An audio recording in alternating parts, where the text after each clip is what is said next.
निशा को बाहर खाना तो बहुत पसंद था, पर खाना खाकर पैसा देना बिल्कुल पसंद नहीं था। निशा की शादी को 6 महीने हो चुके थे, पर जब से बेचारी निशा की शादी हुई थी वो कहीं बाहर जाकर कुछ खा ही नहीं पा रही थी। ऐसे ही एक दिन निशा का भाई निशा को लेने उसके ससुराल आता है। अरे छोटू तू आ गया? माँ तो बता रही थी कि तू शाम तक आएगा। सोचा तो शाम का ही था, पर माँ ने बोला कि शाम तक मैं तुझे घर लेकर पहुँच जाऊँ। अच्छा माताजी, मुझे आज्ञा दीजिए, मैं जैसे अपनी बहन को लेकर जा रहा हूँ वैसे ही उसे यहाँ छोड़कर भी चला जाऊंगा। बस 2 दिन की बात है, शादी का घर है, सब आ रहे हैं और दीदी नहीं होगी तो अच्छा नहीं लगेगा ना। अरे हाँ हाँ बेटा, आराम से अपनी बहन को लेकर जाओ, हमने कब मना किया है। अच्छा बहू, आराम से घर पहुंचकर मुझे फोन कर देना, ठीक है? अब क्या था, आजादी मिलते ही निशा अपने भाई के साथ अपने मायके के लिए निकल जाती है। अब निशा और उसका भाई जा ही रहे थे कि तभी रास्ते में निशा को गोलगप्पे वाला नजर आता है। निशा अपने भाई से कहती है, छोटू मुफ्त की गोलगप्पे खाने हैं। दीदी तुम सुधरोगी नहीं। अरे इसीलिए मैं तुम्हें लेने नहीं आ रहा था, पर माँ भी ना मुझे ही भेजती है। मुझे तो समझ में नहीं आता तू इतना डरता क्यों है? आज से पहले हम कभी पकड़े नहीं गए ना। और देख उस गोलगप्पे वाले के पास कितनी भीड़ लगी है, आज भी नहीं पकड़े जाएंगे। डरना बंद करना, चल मेरे साथ। पर दीदी अब तुम्हारी शादी हो गई है, अपनी हरकतों से बाज आ जाओ ना। एक दिन तुम खुद तो फंसोगी, साथ ही साथ अपने घर वालों को भी फंसा लोगी। निशा का भाई निशा को समझाता रह जाता है, पर निशा कहाँ किसी की सुनने वाली थी। वो जबरदस्ती अपने भाई को लेकर गोलगप्पे वाले के पास जाती है और गोलगप्पे खाकर भीड़ का फायदा उठाती है और बिना पैसे दिए अपने भाई के साथ निकल लेती है। दोनों भाई बहन पकड़े नहीं जाते और दुकान वाला भी पैसे लेना भूल जाता है। अब थोड़े आगे जाने के बाद निशा जोर जोर से हंसने लगती है। देखा, पकड़े नहीं गए ना। खामखा तो इतना डर रहा था, वैसे मजा आ गया। आज कितने दिनों बाद मुफ्त का कुछ खाया है मैंने, वो भी बाहर का। दीदी बेईमानी करनी गलत बात होती है, और जिस दिन तुम पकड़ी जाओगी ना उस दिन तुम्हें अकल आएगी। छोटा भाई है, छोटा बनकर रह, मेरा बाप बनने की जरूरत नहीं है। अब चल गाड़ी में बैठ, माँ ना हमारी राह देख रही होगी। निशा अपने भाई के साथ अपने मायके जाती है, जहाँ वो शादी अटेंड करती है, खूब मजे करती है। 2 दिन बाद फिर से वो अपने ससुराल आ जाती है। ऐसे ही कुछ दिन बीत जाते हैं। एक दिन निशा का बर्थडे होता है और इस मौके पर निशा की ननद आरती निशा से कहती है, भाभी आज आपका बर्थडे है ना? भैया नहीं तो क्या हुआ, मैं तो हूँ। आज आप मेरे साथ बाहर चलो, हम आपका बर्थडे बाहर सेलिब्रेट करेंगे। अब आप जल्दी से बोलो आपको कौन से रेस्टोरेंट में जाना है। आप जो बोलोगी ना मैं आपको वो खिलाऊंगी। अगर ऐसी बात है तो आज मुझे यहाँ के सबसे फेमस रेस्टोरेंट में ले चलो। आरती इस बात से अनजान थी कि उसकी भाभी को मुफ्त का खाना पसंद था। अब वो अपनी भाभी के साथ बाहर चली जाती है और एक रेस्टोरेंट में पहुंचने के बाद उसे याद आता है कि वो अपना पर्स तो घर पर ही भूल गई है। भाभी रुक जाओ, कुछ ऑर्डर मत करना क्योंकि मैं अपना पर्स लाना भूल गई हूँ। मेरे पास बस 200-300 रुपए ही बचे हैं, माफ करना, हम यहाँ से चलते हैं। अरे क्या हुआ अगर 200-300 ही रखें, हम इतने में ही कुछ खा लेंगे। भाभी ये बहुत बड़ा रेस्टोरेंट है, यहाँ का खाना बहुत महंगा मिलता है। मैं आपसे वादा करती हूँ ना, मैं आपको यहाँ पर फिर कभी लेकर आऊंगी। आज ना हम बाहर का ही कुछ खा लेते हैं। नाना जी फिक्र मत करो, हम यहीं का खाना खाएंगे और वो भी मुफ्त में। आपके 200-300 भी ना मैं खर्च नहीं होने दूंगी। वैसे भी आज तो मेरा जन्मदिन है, आज तो वही होगा जो मैं कहूँगी। आप बस वैसा करती रहना जैसा जैसा मैं कहूँ। भाभी आप क्या कर रही हो? अगर हम पकड़े गए ना तो बुरे फंसेंगे। अरे डरती क्यों, मैं हूं ना, तुम बस ऑर्डर करो। निशा के कहने पर आरती डरते डरते खाना ऑर्डर कर देती है। अब दोनों ननद भाभी पेट भर के खाना खाती है और खाना खाने के बाद एक बार फिर आरती के पसीने छूटने लगते हैं। अरे आरती, अगर ऐसे हम डरने लगे ना तो हम पकड़े जाएंगे। अच्छा सुनो, अब मैं ना कुछ मीठे में ऑर्डर कर रही हूँ और इसमें अपने बाल का एक टुकड़ा डाल दूंगी। वेटर और यहाँ के मैनेजर से हम कहेंगे कि हमारे खाने में बाल निकला है, फिर देखना कैसे हमें फ्री सर्विस मिलती है। निशा बिल्कुल वैसा ही करती है। वो खाने में कुछ मीठा मंगवाती है और उसमें अपना खुद का बाल तोड़कर डाल देती है और वेटर पर चिल्लाने लगती है, आपकी होटल की कितनी घटिया सर्विस है, मेरे खाने में बाल निकला है। अगर मैं यहाँ गंदा खाना खाऊंगी तो क्या मैं बीमार नहीं पड़ जाऊंगी? अब इसका जवाब मुझे कौन देगा, बताओ आप। माफ कर दीजिए मैडम, पर आज से पहले ऐसा कभी नहीं हुआ। अब प्लीज हमारे मैनेजर से बात कीजिए वरना मेरी नौकरी चली जाएगी। मैं आपका बिल भर दूंगा, बस आप ये बात किसी को मत बताना। भाभी रहने देते ना, बेचारी की नौकरी चली जाएगी। आरती तुम ना बहुत भोली हो, ये वेटर ऐसे ही करते हैं, हमसे टिप ले लेते हैं और हमें ही गंदा खाना खिला देते हैं। मैं अभी तुम्हारी कंप्लेन करूंगी। मैम प्लीज़ मुझे माफ़ कर दो, मैं कह रहा हूँ ना, मैं आपका बिल भर दूंगा, आप आराम से जाओ, ये मेरी नौकरी का सवाल है मैडम। इस तरह से निशा और आरती एक बड़े से रेस्टोरेंट में फ्री का खाना खा लेती हैं और उस खाने का बिल बेचारे वेटर को भरना पड़ता है। अब इसी तरह से कुछ दिन बीत जाते हैं और एक बार फिर से दोनों ननद भाभी बाजार जाती है, जहां आरती अपनी भाभी से कहती है, भाभी चलिए ना आइसक्रीम खाते हैं। हाँ हाँ क्यों नहीं, चलो। पर भाभी मुझे ना मुफ्त की आइसक्रीम खानी है, उस दिन की तरह। मुझे मजा आ गया था उस दिन। आप कितनी तेज है। वो तो चलो, अब मैं तुम्हें फ्री की आइसक्रीम खिलाती हूँ। अब निशा आरती के साथ आइसक्रीम ले लेती है और जब आइसक्रीम वाला पैसे मांगता है तो निशा और आरती आइसक्रीम वाले से ही लड़ने लगती हैं और झूठ बोलती हैं कि उन्होंने पैसे दे दिए हैं।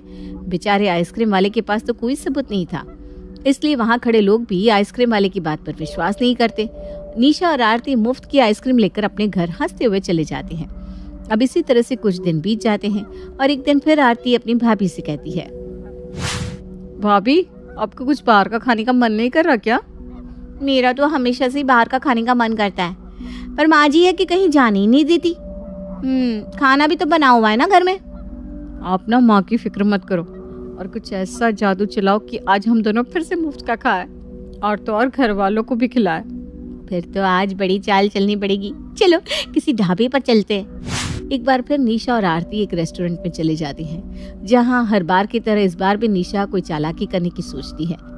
अब दोनों ननद भाभी खाना खा लेते हैं और निशा बीमार होने का नाटक करती है। भाभी भाभी क्या हुआ आपको? मैनेजर, इस होटल का मैनेजर कहाँ है? अपने रेस्टोरेंट में शोर शराबा देखकर मैनेजर भागते हुए आरती के पास आता है। क्या मिलाया था अपने खाने में? आपके यहाँ का खाना खाने की वजह से मेरी भाभी बीमार पड़ गई। देखो मेरी भाभी का इलाज अब तुम करवाओगे और अगर मेरी भाभी को कुछ भी हुआ ना तो मैं तुम्हारे ऊपर केस कर दूंगी। मैडम पहले तो आप शांत हो जाइए, यहाँ सब खाना खा रहे हैं, किसी को कुछ नहीं हुआ। अगर आपकी भाभी की तबीयत खराब हुई है तो हमारे स्पेशलिस्ट डॉक्टर है आपकी भाभी को चेक करने के लिए। वेटर, इनकी भाभी को डॉक्टर के पास ले चलो। आप घबराइए मत मैडम, आपकी भाभी को कुछ नहीं हुआ है। ना मुझे तुम पर विश्वास है और ना तुम्हारे खाने पर और ना ही तुम्हारे डॉक्टर पर। मैं अपनी भाभी की देखभाल खुद कर लूंगी। हम नहीं जा रहे तुम्हारे डॉक्टर के पास। मेरी भाभी को गाड़ी तक ले चलो बस। ठीक है मैडम, जैसी आपकी मर्जी। वेटर, मैडम से उनका बिल ले लो और उनकी भाभी को कार में बिठा दो। क्या बिल? बिल किस बात का? तुम्हारे यहाँ का खाना खाने की वजह से तो मेरी भाभी बीमार पड़ गई और मैं तुम्हें बिल भी दूं? अरे उल्टा तुम्हें हमें मुफ्त का खाना देना चाहिए और मेरी भाभी का इलाज भी करवाना चाहिए। मैडम मैं आपसे एक बार फिर कह रहा हूँ, हम आपकी भाभी का इलाज करवाने के लिए तैयार हैं। आप ही तैयार नहीं हो रही और आपके पास क्या सबूत है कि हमारे यहाँ का खाना खाने की वजह से आपकी भाभी बीमार पड़ी है? अगर आप इसी तरह से हंगामा करके मेरे रेस्टोरेंट की बदनामी करेंगे तो मैं आपके ऊपर केस कर दूंगा। होटल का मैनेजर तो बहुत तेज था। उसे अपने स्टाफ और शेफ पर पूरा भरोसा था और तो और वो सीसीटीवी फुटेज भी देखता है और आरती को भी दिखाता है जिसमें सब कुछ नॉर्मल था। जिसके बाद आरती और निशा का प्लान काम नहीं करता और उन दोनों को बिल चुकाना पड़ता है। बिल भरने के बाद आरती और निशा घर पहुंचते हैं, जहां आरती अपनी भाभी से कहती है, भाभी आपकी ये चाल तो कामयाब नहीं हुई। आपकी वजह से आज मैं फंसते फंसते बची हूँ। बोल तो तुम ऐसे रही हो जैसे कि तुम अकेले फंसती। खैर इस बारे में किसी को पता नहीं चलना चाहिए और अब से ना मुफ्त का खाना हम ठेले पर ही खा लेंगे। रेस्टोरेंट जाने की जरूरत नहीं है। वो तो अच्छा है कि जेब में पैसे थे जो हमने भर दिए, वरना हमारी इंसल्ट भी होती और घर में सबको पता भी चल जाता। उस दिन निशा और आरती को सबक मिल जाता है, जिसके बाद दोनों ननद भाभी मुफ्त का खाना छोड़ देती हैं। एक शहर में निखिल अपनी माँ सुजाता और पत्नी मोनिका के साथ रहता था। मोनिका बहुत ही चंचल स्वभाव की थी। वो आए दिन कोई ना कोई चिंदी हरकतें करती रहती थी। एक शाम को मोनिका सो रही थी, तभी उसे सुजाता जगाने आई। महारानी जी अब उठ जाइए, शाम के समय में कौन सोता है? मम्मी जी शाम के समय मैं सोती हूँ, अभी आप जाइए ना, मुझे और सोना है। अरे आज हमें शादी में जाना है। शादी का मतलब दावत? अरे वाह, आज से ही मौका आया है, वरना इस कोरोना ने तो दावत से ही दूर कर दिया था। अरे कब उठेगी तू? ठीक है सोती रह, मैं अकेली ही जा रही हूँ। जैसे ही सुजाता जाने लगती है मोनिका जल्दी से उठ जाती है। मम्मी जी मैं तो जगी हुई थी, चलो चलते हैं। अच्छा ठीक है, पर पहले तैयार तो हो जा। मोनिका और सुजाता तैयार होकर शादी में चले गए। दुल्हन तो बहुत ही अच्छी लग रही है। मुझे दुल्हन से क्या लेना देना, दावत पर कंसंट्रेट करती हूँ। मोनिका ने पेट भरकर खाना खाया, साथ में कुछ मिठाई कपड़ों में छुपाने लगी। जब सुजाता ने उसे ऐसा करते हुए देख लिया, मोनिका, तू अपनी चिंदी हरकतों से कब बाज आएगी? यहाँ फिर से तुमने वही करना शुरू कर दिया। मम्मी जी, अगर थोड़ा बहुत फायदा हो जाए तो आपको प्रॉब्लम क्या है? मेरा कोई फायदा नुकसान नहीं है, तेरे ही महंगे कपड़े खराब हो रहे हैं। सुजाता के समझाने पर भी मोनिका अपनी चिंदी हरकत करने से नहीं मानी। उसने मिठाई चुराई और अपने नए कपड़े खराब कर लिए। मोनिका की इन्हीं हरकतों से उसका पति निखिल भी परेशान रहता। एक दिन निखिल और मोनिका पिज्जा खाने गए। निखिल ने पिज्जा ऑर्डर किया। यहाँ पिज्जा खाने की क्या जरूरत थी, हम कहीं और भी तो कुछ खा सकते थे। अरे तुम इतनी छोटी छोटी बातें मत सोचा करो, मैं इतना कमाता हूँ तो थोड़ा खर्च भी तो कर सकते हैं ना। दोनों बात कर रहे थे, तभी उनका पिज्जा भी आ गया। चलो अब अच्छे से पिज्जा खाओ, कुछ और चाहिए तो बता दो।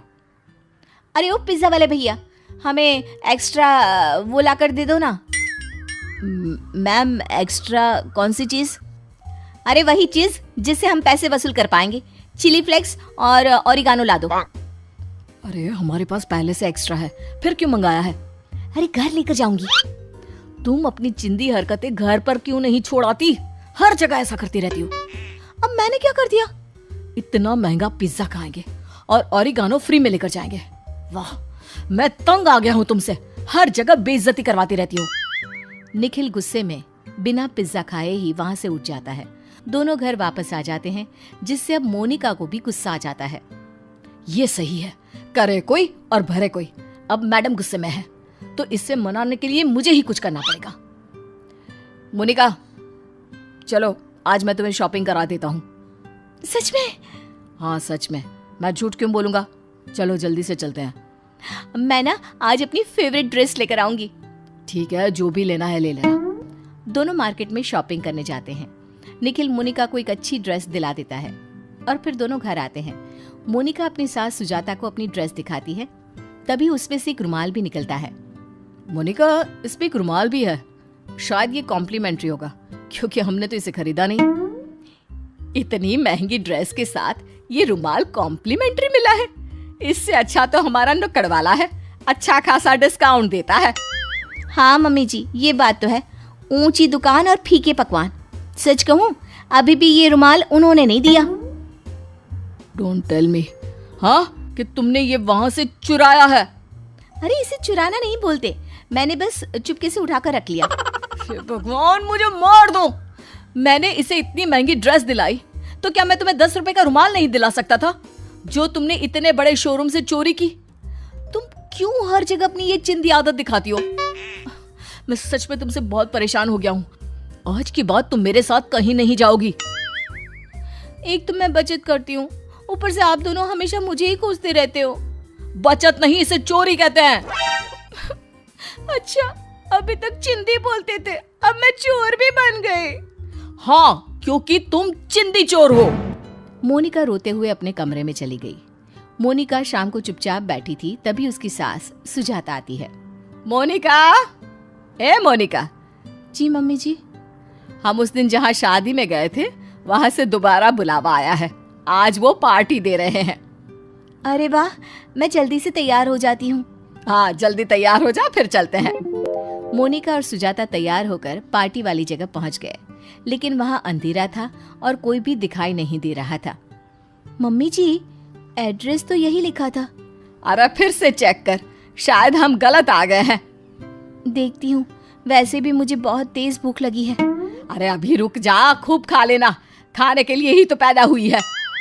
तभी वहां बड़े से टीवी पर एक फिल्म चल गई, जिसमें मोनिका मिठाई चुराकर अपने कपड़ों में रख रही थी। ये कैमरे में रिकॉर्ड हो गया था। सभी लोग छुपकर ये देख रहे थे और वो तेज तेज हंसने लगे। और तभी वहां की सभी लाइट जल गई। सुजाता जी, आपकी बहू को ऐसी हरकत करने की जरूरत क्यों पड़ती है? देखिए भाई साहब वो, अरे बस रहने दीजिए बहन जी, आज से तुम्हें बुलाना ही बंद। सबके सामने बेइज्जती सुजाता से बर्दाश्त नहीं होती। उसकी आंखों में आंसू आ जाते हैं और शर्म की वजह से दोनों घर वापस आ गई। दोनों चुपचाप घर आकर बैठ गए, जहां निखिल भी आ गया और सुजाता ने उसे सारी बात बता दी। मम्मी जी, आज मेरी वजह से आपको इतना बेइज्जत होना पड़ा। निखिल जी, मेरी वजह से आपको भी न जाने कितनी बार शर्मिंदा होना पड़ा। मुझे माफ़ कर दीजिए। आप मुझे समझाते रहे लेकिन मैं आपकी बात नहीं समझी। मैं अपनी गलती मानती हूँ और आज के बाद मैं ऐसी कोई भी हरकत नहीं करूँगी जिससे आप दोनों में से किसी को भी मेरी वजह से शर्मिंदा होना पड़े। निखिल जी, मैं आज से कोई भी चिंदी चोरी जैसी हरकत नहीं करूँगी। मोनिका को उसकी गलती का एहसास हो गया था। सुजाता और निखिल ने उसे माफ कर दिया था। अब मोनिका सुधर चुकी थी। उसने ऐसी हरकत करनी छोड़ दी और अपने परिवार के साथ खुशी खुशी इज्जत से रहने लगी। सरला बहन की 2 बहुएं, रीटा और माला, दोनों ही पढ़ी लिखी समझदार, लेकिन सरला के कहे अनुसार दोनों को ही नौकरी करने का हक नहीं था। अरे बड़ी बहू रीटा, जरा देख तो दरवाजे में कौन है। रीटा दरवाजा खोलती है तो सामने ज्वेलर्स खड़ा होता है। माँ जी, वो गीतांजलि ज्वेलर्स वाले थे, ये डिब्बा दे गए हैं। तभी वहां छोटी बहू माला आ जाती है। हाँ दीदी, वो मेरा डिब्बा है। अरे क्या है इसमें? माँ जी, इसमें ना मुन्ने की चेन और कड़ा बनवाया था, वही है। अरे बनवाया तो मेरे बेटे ने ही होगा ना, तू कौन सा कमाती है? माँ जी, कमाने को तो कभी भी कमा सकती हूँ मैं, लेकिन आप ही ने तो मना किया है कि बहुएं नौकरी नहीं करेगी। और अगर इन्होंने बनवाया भी है तो अपने बेटे के अच्छे भविष्य के लिए सेविंग ही तो करी है। अरे चुप रह, बोलती बड़ा है तू। अब चल ये डिब्बा मुझे दे दे, इसे लॉकर में रख दूंगी मैं। बेचारी माला बोलती भी तो क्या, चुपचाप सास के हाथ में डिब्बा देकर चली जाती है।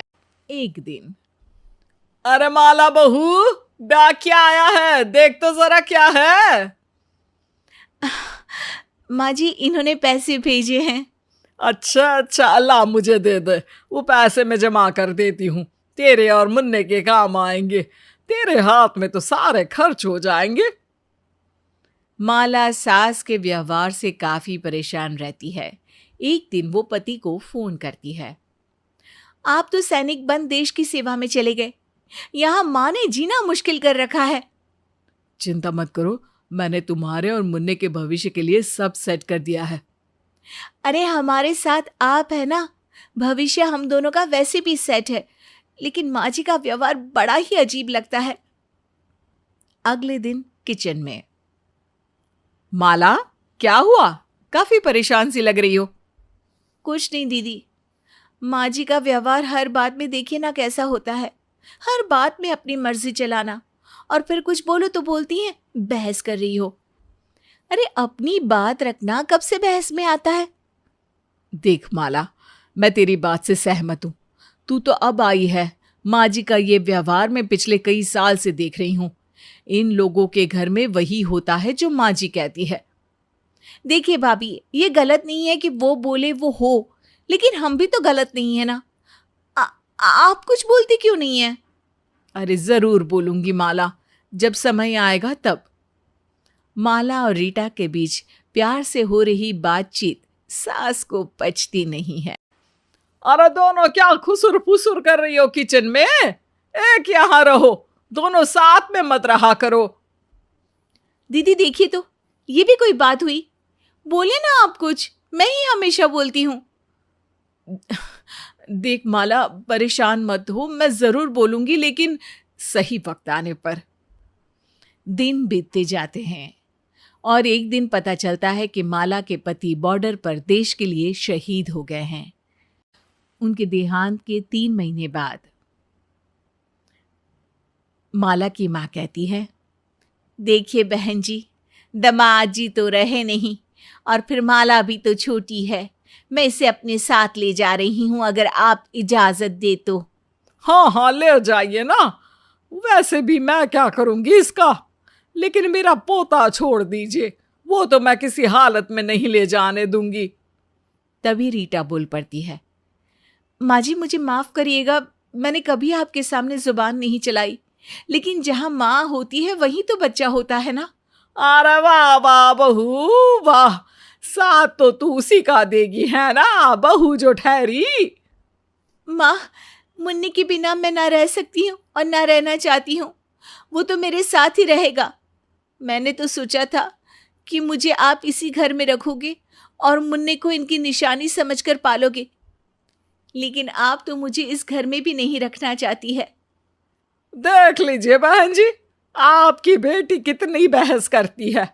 अच्छा होगा कि आप इसे ले जाइए, और ठीक है मुन्ने को भी ले जाइए। माला मायके अपने मम्मी पापा के पास चली जाती है। कुछ साल में ही माला की शादी रोहन के साथ तय हो जाती है। रोहन माला को उसके बेटे के साथ ही अपनाने को तैयार होता है। माला की माँ माला की सास को फोन करती है, देखिए बहन जी, हम लोगों ने माला की शादी तय कर दी है। लड़का अच्छा है, अगर आप इजाज़त दें तो हम उसकी शादी करा दें। भले ही माला हमारे पास है, लेकिन उसकी और मुन्ने की जिंदगी के फैसले लेने का हक तो आपका ही है। अरे देखिए, अब आप लोग जैसा ठीक समझे, हमें तो अब कोई मतलब नहीं है उन लोगों से। माला को ये सुनकर बहुत परेशानी होती है। वो सीधे अपने ससुराल पहुंच जाती है। माँ जी, मैं नए जीवन की शुरुआत करने जा रही हूँ, जिसके लिए आपका आशीर्वाद लेने आई हूँ। साथ ही वो सोने के जेवर और पैसे जो मेरे पति ने मेरे और मुन्ने के लिए रखे थे, वो भी मुझे वापस चाहिए। सास ये सुनकर चिल्लाने लगती है, अरे पागल हो गई हो क्या? एक तो नई शादी करके मजे करोगी, ऊपर से मुझसे पैसे और गहने भी मांग रही हो। अरे माँ जी, मैं अपने पैसे और गहने मांग रही हूँ जो मेरे पति छोड़ गए हैं हमारे लिए। आपसे आपका तो कुछ नहीं मांगा मैंने। अरे तो क्या मेरे बेटे की कमाई में मेरा कोई हक नहीं था? था, बिल्कुल था, और वो आपको बहुत कुछ दे भी गए हैं। मैं तो सिर्फ आपसे। तभी रीटा बोल पड़ती है, माँ जी, वो उसके हक के पैसे हैं, आपको उसे दे देने चाहिए, जिससे वो मुन्ने के अच्छे भविष्य के लिए किसी और पर निर्भर ना रहे। अरे शादी तो कर रही है ना वो किसी और से। तो क्या करती माँ, जीवन तो उसे भी जीना है ना, और किसी के दिन बदलते देर नहीं लगती। कल को भगवान ना करे अगर कोई फिर से हादसा हो उसके साथ, तो कम से कम जो पैसे देवर जी अपने बेटे के अच्छे भविष्य के लिए रखे थे, वो तो उस बच्चे के काम आ जाए। सास फिर रीटा पर बरस पड़ती है, अरे बहू हो ना, बहू वाली ही बातें करोगी। तुम्हारे कारण मैंने अपने पोते को इस अनजान के साथ जाने दिया। जिस लड़की को आप अनजान बोल रही हो ना, आपके बेटे का अंश उसी ने आपको दिया है माँ जी, और वो तो सिर्फ अपने पैसे और गहने मांग रही है, वरना कायदे से तो मुन्ने का इस घर पर भी हक बनता है। अब हाँ हाँ ठीक है ठीक है। सास चुपचाप सारे गहने और पैसे माला के हाथ में रख देती है और वहां से गुस्से में चली जाती है। दीदी, मैं हमेशा आपसे कहती थी कि माँ की बात का आप जवाब क्यों नहीं देती, और आपने हमेशा यही कहा कि आप सही वक्त पर बोलोगी। मैं समझ गई दीदी, आज सही वक्त आपने मेरा साथ दिया, आपका बहुत बहुत शुक्रिया। ये बोलकर माला रीटा को गले लगा लेती है। स्वाति की सास स्वाति के नए जमाने की आदतों से बहुत परेशान रहती थी। पल्लू नहीं लगाती है स्वाति, न मेहमानों के पांव छूती है, नई बहू में संस्कार का स भी नहीं है। अरे पढ़ी लिखी है, चलता है, काम भी तो कर ही लेती है सारे, और नई बहू है, सीख जाएगी सब धीरे धीरे। मैं तो घर से सीख कर आई थी। हाँ, वो तो घर से कंप्यूटर भी चलाना सीख के आई है, तुम्हें तो व्हाट्सएप भी नहीं चलाना आता। अरे सबके अपने अपने गुण होते हैं। इतने में वहां नई बहू यानी कि स्वाति आ जाती है। माँ, मैं ग्रोसरी खरीदने जाती हूँ, ठीक है? अकेले? अब मतलब कोई दिक्कत है?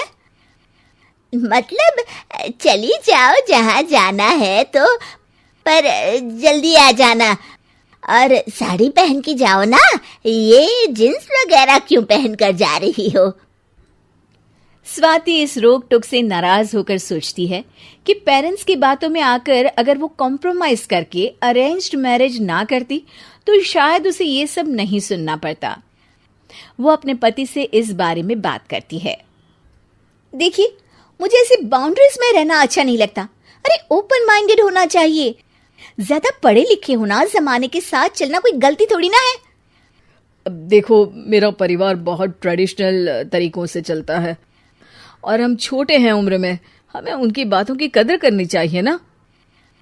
ये कद्र इज्जत जब दोनों तरफ से हो ना तो ज्यादा बेहतर होती है। हाँ, ओफो, तुमसे बहस नहीं कर सकता मैं, और ना माँ से बात कर सकता हूँ। जैसा चल रहा है चलने देते हैं। चल नहीं रहा, चल रही है बस तुम्हारी मम्मी की मर्जी मेरे ऊपर। दरवाजे के बाहर खड़े ससुर जी सारी बात सुन लेते हैं। अगली सुबह स्वाति जब पौधों को पानी दे रही होती है तब सर पे दुपट्टा रख लिया करो जब बाहर रहो। हाँ, लेकिन मैं तो आंगन में ही हूं अभी, और सर नहीं ढका तो क्या हुआ? अरे बिना दुपट्टे के 4 लोग देखेंगे तो 4 तरह की बातें करेंगे। अच्छा, आज सर ढक लिया तो कल लोग कहेंगे चेहरा दिख रहा है, चेहरा ढक लिया तो कहेंगे कि घर से बाहर क्यों निकलती है। देखो, ये सब भाषण टीवी सीरियल में अच्छे लगते हैं, घर में घर के जैसे रहो, समझी? सासू माँ दुपट्टा लेकर आती है और उसकी ओर फेंक कर अंदर चली जाती है। स्वाति रोने लगती है। वो दुपट्टा उठाती है, उतने में ही ससुर जी वहां आ जाते हैं। बहू, ऐसे रो के तो काम नहीं चलेगा ना। या तो अपनी सास की सारी बात मान लो, या अगर तुम्हें अपनी बात मनवानी है तो तुम्हें ही कुछ करना पड़ेगा, क्योंकि इसमें ना तो मैं कुछ कर सकता हूँ और ना ही तुम्हारा पति। कल ही तो बोल चुका है ना वो तुम्हें। हाँ, आपको कैसे पता? अरे, दीवारों के साथ दरवाजों के भी कान होते हैं। लेकिन मैं क्या कर सकती हूँ पापा जी? है, मेरे पास एक तरकीब है। ससुर जी स्वाति के कान में कुछ फुसफुसाते हैं। फिर रात को जब सब खाना खाने साथ में बैठते हैं तो स्वाति साड़ी पहनकर एकदम ट्रेडिशनल बहू बनकर आती है और सासू माँ के पांव छूती है। अरे, ये सब क्या है? आप बड़ी हैं ना मुझसे, सोचा आदर कर लूं। ठीक है, चलो खाना खाने बैठ जाओ। नहीं सासू माँ, मैं घर की नई बहू हूँ, मुझे सास ससुर और पति के बाद खाना खाना चाहिए। स्वाति का जवाब सुनकर ससुर जी थोड़ा सा मुस्कुरा देते हैं। खाना भले ही ना खा रही हो, कुर्सी पर तो बैठ जाओ। कब तक खड़ी रहोगी यूं? आप लोग बड़े हैं, मैं आपके बराबरी में कैसे बैठ सकती हूँ? अरे, ये सब करके तुम्हें क्या दिखाना है? मैं तुम पर अत्याचार करती हूँ क्या? अरे नहीं, मैं तो तैयारी कर रही हूँ सासू माँ। कैसे तैयारी स्वाति? जल्द ही नौकरी करने जाने वाली हूँ मैं। वहां भी किसी की सुननी ही पड़ेगी, गुलामी जैसा माहौल तो रहेगा ही, तो आदत डाल रही हूँ। सासू माँ अच्छे से बंदिशों में रहने की प्रैक्टिस करवा देंगी मुझे। तुम्हें पता भी है कि क्या बक रही हो तुम? हाँ, मैं सब सही कह रही हूँ सासू माँ। यहाँ गुलाम जैसे रह रही हूँ मैं, वैसे ही नौकरी के टाइम वहां भी रह लूंगी, और कम से कम वहां उस बात के अच्छे खासे पैसे तो मिलेंगे।